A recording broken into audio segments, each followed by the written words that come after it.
Assalamualaikum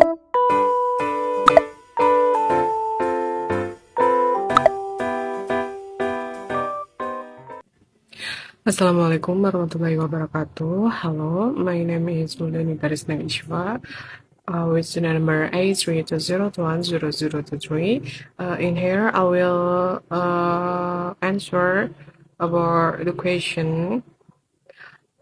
Yang pertama, berdasarkan tempat motif wisata yang mempunyai beberapa perbedaan di antaranya. Yang pertama ada wisata bahari. Wisata bahari ini dikenal juga dengan sebutan wisata maritim atau wisata tirta. Wisata ini pun berhubungan dengan olahraga yang dilakukan seperti di air, di pantai, danau, ataupun yang lain. Kegiatan yang biasanya dilakukan saat melakukan wisata bahari adalah memancing, berselayar, lomba balap dayung, atau snorkeling, atau menyelam, ataupun yang lain. Potensi wisata bahari di Indonesia diantaranya terdapat pada Kepulauan Seribu, Raja Ampat, Danau Toba, Pulau Bali, ataupun yang lain.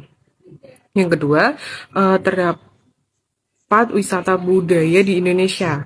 Wisata ini bertujuan untuk menambah wawasan serta pandangan hidup seseorang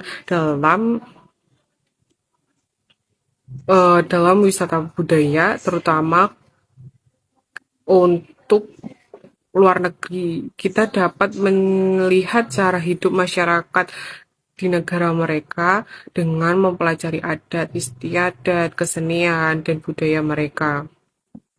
Wisata budaya ini juga bermanfaat untuk memperkenalkan budaya negeri kita sendiri ke taraf internasional ataupun sebaliknya. Yang kedua, terdapat wisata pertanian. Wisata pertanian ini merupakan wisata perjalanan ke lokasi pertanian. Melihat pembibitan di ladang perkebunan biasanya dilakukan dalam rangka studi ataupun hanya sekedar berjalan-jalan. Yang keempat, ada wisata buru. Wisata buru ini biasanya dilakukan di negeri yang mempunyai daerah hutan yang dapat dijadikan tempat berburu. Tentunya tidak berburu secara sembarangan ya, melainkan mengikuti peraturan dari pemerintah. Untuk di Indonesia sendiri, pemerintah telah membuka wisata buru di wilayah seperti Jawa Timur dan yang lainnya. Kemudian wisata yang boleh diburu yaitu babi hutan dan banteng. Yang kelima ada wisata ziarah. Jenis wisata ini biasanya berkaitan dengan sejarah, adat istiadat, dan kepercayaan yang dianut oleh masyarakat setempat. Kebanyakan pada wisata ini dilakukan oleh rombongan daripada perorangan. Tujuannya untuk ke tempat suci atau ke pemakaman tokoh yang terkenal ataupun ke yang lainnya. Banyak sekali dengan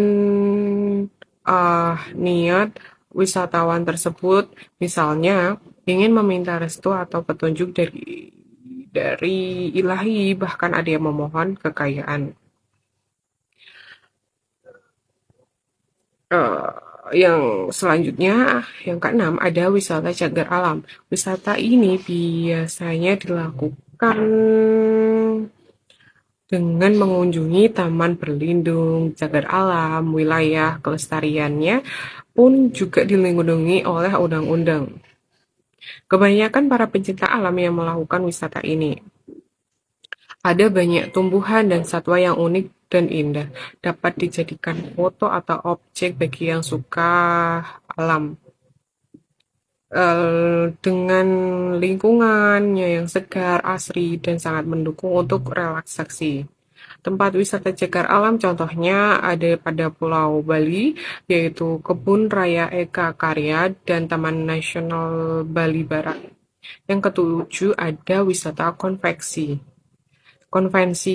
Wisata ini berkaitan dengan politik, contohnya bangunan tempat musyawarah, persidangan, dan pertemuan yang dilakukan secara nasional ataupun internasional, misalnya Pusat Kongres Internasional di Berlin, kemudian Gedung Senayan di Jakarta, kemudian ada Filipina memiliki Philippine International Convention Center, dan yang lain-lain.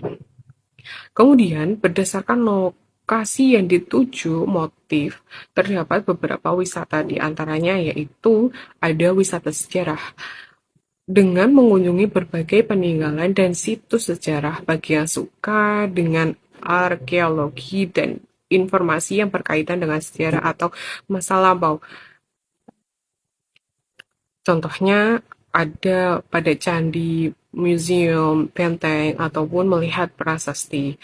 Yang kedua, ada wisata alam. Jenis wisata yang dilakukan dengan objek wisata berupa keindahan alam sekitar. Wisata alam ini memiliki contoh seperti mendaki, berkemah, dan yang lain-lainnya. Yang ketiga ada wisata religi. Wisata ini biasanya mengunjungi tempat khusus umat beragama, makam, tempat beribadah, dan yang lainnya. Tujuannya untuk lebih mendekatkan diri kepada Tuhan. Contohnya seperti melakukan wisata ke Masjid Istiqlal Jakarta bagi yang beragama Muslim atau ke gereja katedral bagi penganut Kristen Katolik. Yang keempat ada wisata pendidikan.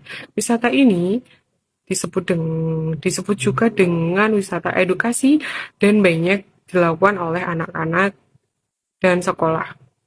Tujuannya yaitu sebagai sarana penunjang pelajaran yang telah diberikan di sekolah. Wisata pendidikan ini diharapkan membuat anak-anak lebih mudah paham materi dan pelajaran yang ada di sekolah. Ya, yang ketiga, salah satu contoh wisata dengan daya tarik kondisi iklim yang ada di Indonesia.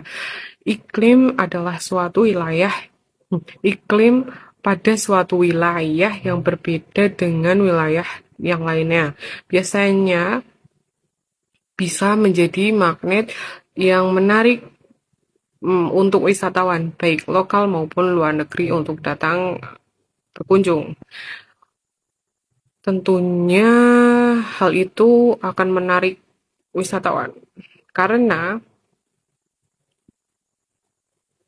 contohnya seperti ya, kita yang biasanya hidup di kota dengan polusi yang setiap hari dirasakan khususnya dari asap kendaraan bermotor.